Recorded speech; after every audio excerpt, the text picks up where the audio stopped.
Τι είναι αυτό? Ένα σπουργίτη.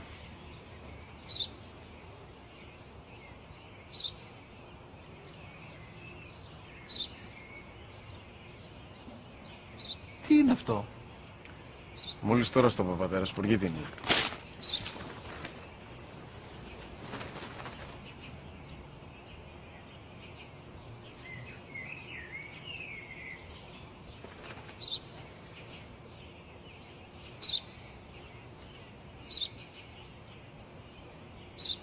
Τι είναι αυτό?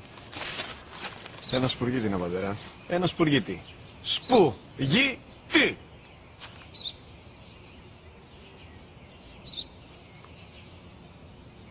Τι είναι αυτό? Γιατί το κάνεις αυτό το πράγμα, μπορείς να μου πεις? Τόσες φορές σου είπα, είναι ένα σπουργίτη! Δεν το καταλαβαίνεις!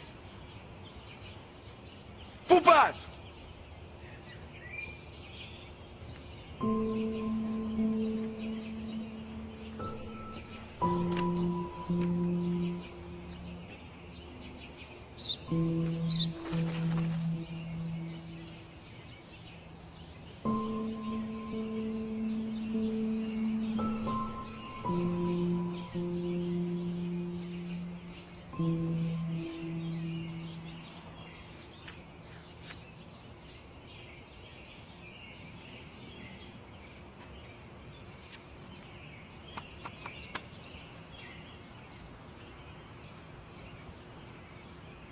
Δυνατά.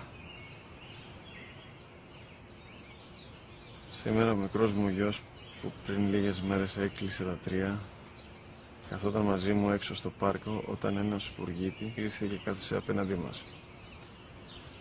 Ο γιος μου με ρώτησε 21 φορές τι ήταν αυτό και του απάντησα και τις 21 φορές ότι ήταν